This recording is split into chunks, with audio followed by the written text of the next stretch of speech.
ચોટીલાના નાયબ કલેક્ટર એચ.ટી. મકવાણા હવે ખનીજ ચોરો ઉપર ડ્રોનથી બાજ નજર રાખી રહ્યા છે.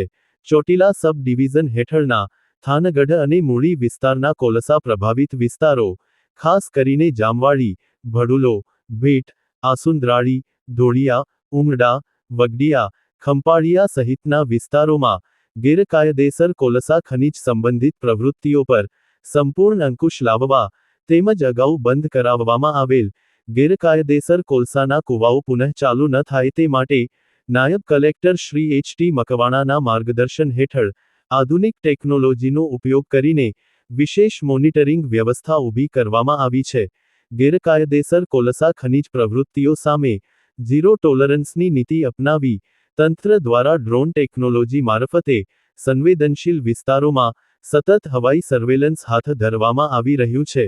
અગાઉ તંત્ર દ્વારા બંધ કરાવવામાં આવેલ ગેરકાયદેસર કોલસાના કૂવાઓ ફરીથી કાર્યરત ન થાય અને ખનીજ માફિયાઓ દ્વારા કોઈપણ પ્રકારની ગેરકાયદેસર પ્રવૃત્તિ પુનઃ શરૂ ન થાય તે હેતુસર નિયમિત ડ્રોન સર્વે તેમજ દેખરેખ હાથ ધરવામાં આવી રહી છે. ખાસ કરીને થાનગઢ તાલુકો અને મૂળી તાલુકાના જુદા જુદા જે ગામો છે, જામવાળી, ભડુલો છે, મૂળી તાલુકાનું અસુંદરાળી છે, ભેટ છે, ધોળિયા છે, ગઢડા છે, તો આવા ગામોની અંદર શેખરડી વગેરે ગામોની અંદર કાર્બોસેલ એટલે કે કોલસાના અગાઉ મોટા પ્રમાણમાં ગેરકાયદેસર ખનન વહન થતું હતું.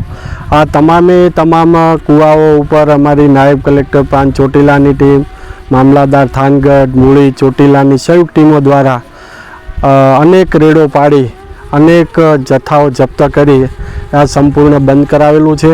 સાથે સાથે જે લાઈવ કૂવા હતા એ પણ મોટા ભાગના બુરાણ કરવામાં આવેલા છે.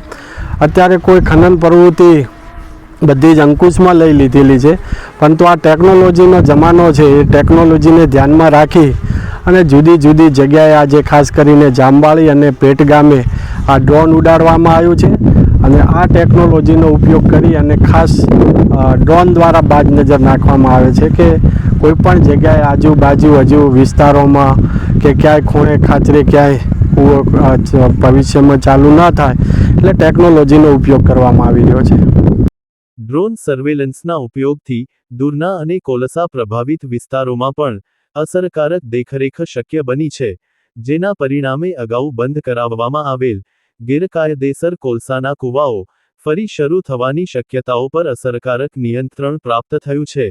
ચોટીલા સબ ડિવિઝન તંત્ર દ્વારા આધુનિક ટેકનોલોજી અને સુદૃઢ વહીવટી વ્યવસ્થાના સમન્વયથી ગેરકાયદેસર કોલસા ખનીજ પ્રવૃત્તિઓને સંપૂર્ણપણે અટકાવવા સતત કાર્યવાહી કરવામાં આવી રહી છે.